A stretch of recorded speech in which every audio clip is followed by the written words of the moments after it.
Assalamualaikum warahmatullahi wabarakatuh. Berjumpa kembali di channel YouTube Jai Empre. Masih di buku Tuhan Tidak Perlu Dibela Abdul Rahman Wahid, perihal gerakan sempalan Islam. Sempal adalah kata kerja dari bahasa Jawa, artinya patah dan terpisahnya dahan dari batang pohon atau cabang dari dahan.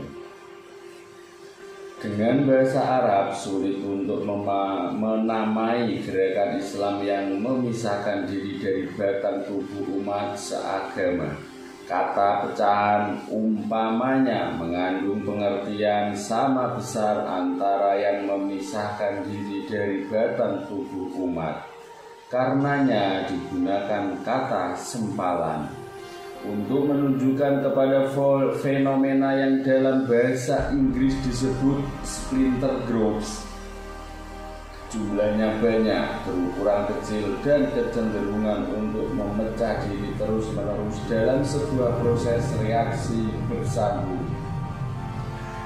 Fenomena ini memunculkan diri dalam semakin banyaknya kelompok yang keras dan militan di kalangan muslimin berusia muda di mana-mana.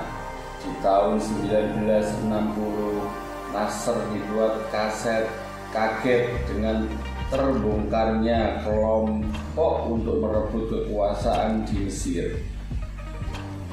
Untuk mengembalikan pemerintahan Islam di bumi Nil, ternyata anggota kelompok itu masih muda-muda dalam usia dan menjadi bagian dari elit negeri.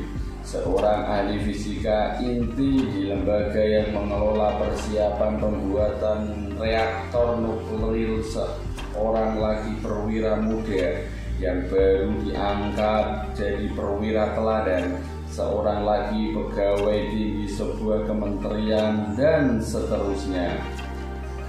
Cerita gerakan sempalan itu lalu menjadi sebuah deretan kasus yang kalau dimuat tiap hari dalam bentuk komik akan dapat dijadikan seri cerita bergambar bagaikan cerita silat.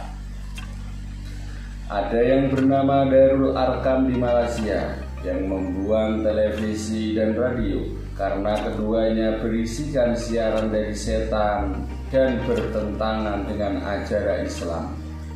Belum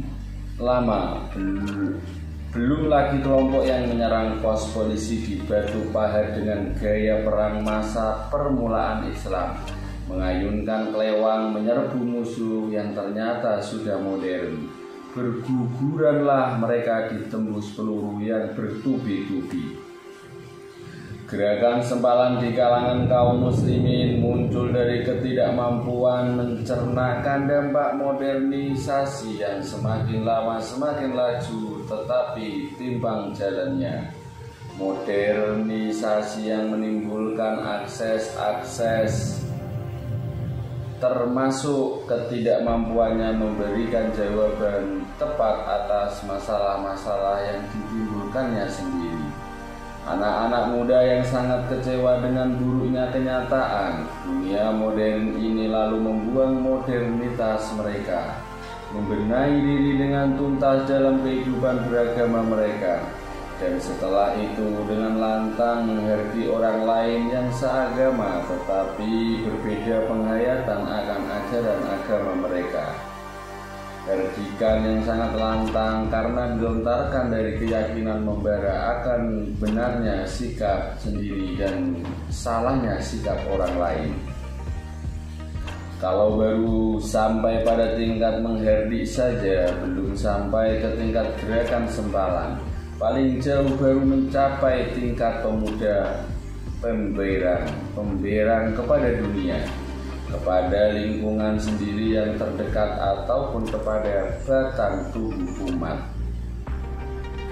Tingkat sempalan splinter stack baru tercapai bila keberangan itu ditunjukkan kepada diri sendiri. Mengapakah harus takut memikul beban sepenuhnya dalam melakukan pembenahan keluar? Mengapakah tidak berani menuntut pengorbanan terjauh dari diri sendiri untuk memperjuangkan apa yang diyakini sebagai kebenaran? Lebih jauh lagi, mengapa masih bimbang untuk mempertaruhkan segala-galanya untuk sebuah tindakan terakhir guna membela kebenaran? Tingkat sempal itu tercapai tak kalah seorang pemimpin yang berani melakukan koreksi total atas dirinya sendiri dan diri anggota kelompoknya, penataan kembali kehidupan kelompok secara menyeluruh. Ajaran agama dilaksanakan tidak pandang bulu tanpa melalui proses pencernaan terlebih dahulu, yaitu dalam bentuk penafsiran ajaran agama oleh sang pemimpin. Dengan demikian, kebenaran Islam lalu dipersonifikasikan ke dalam diri sang pemimpin. Apa yang dibenarkannya menjadi kebenaran Islam, apa yang diprogramkannya menjadi program perjuangan Islam, dan tidak ada hak orang lain di luar untuk menyanggah sang pemimpin. Lahirlah struktur formula yang sekaligus memberikan identitas diri kepada pengikut dan memungkinkan sang pemimpin untuk melakukan tindakan disipliner secara intern atas diri mereka yang dianggap masih belum mampu berjuang. Maka diberikanlah blokade tertinggi bagi sang pemimpin untuk melegitimisir kedudukannya sebagai pengarah perjuangan pergerakan, sebagai pengaman dari kemungkinan gangguan dari luar, imam, amir, khalifah, dan lain-lain gelar lagi.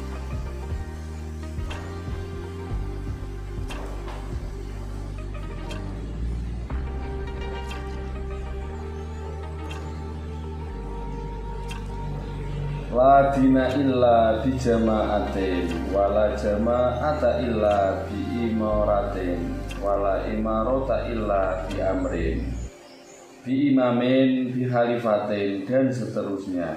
Demikianlah kredo yang memberikan legitimasi kepada kepemimpinan seperti tak ada agama tanpa masyarakat, tak ada masyarakat tanpa pemimpin, tak ada pemimpin tanpa pemimpin, amir, imam, khalifah, dan sebagainya.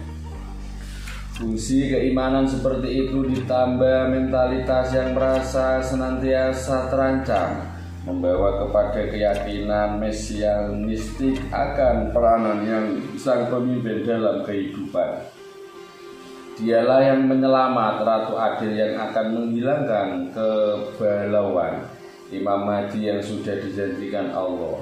Pemberian fungsi seperti itu membawa keharusan kepada sang pemimpin untuk menghasilkan sesuatu, dan apakah cara lebih untuk itu selain kekerasan? Ternyata gerakan sempalan memang sulit diperkirakan di mana munculnya, bagaimana harus ditangani dan ditindak preventif, apa yang dapat dilakukan untuk mencegah meluasnya angkatan muda. Satu hal sudah jelas, ia tidak dapat ditangani secara gegabah, apalagi diidentifikasi sebagai sesuatu yang berlingkup luas dan mengancam keselamatan negara. Gerakan sempalan dapat melakukan hal-hal yang membahayakan, tetapi tetap dalam kerangka terisolasi satu dari yang lain dan dalam lingkup kecil. Namanya saja sempalan, bagaimana sesuatu yang sempal dapat digeneralisasi mewakili batang pohon?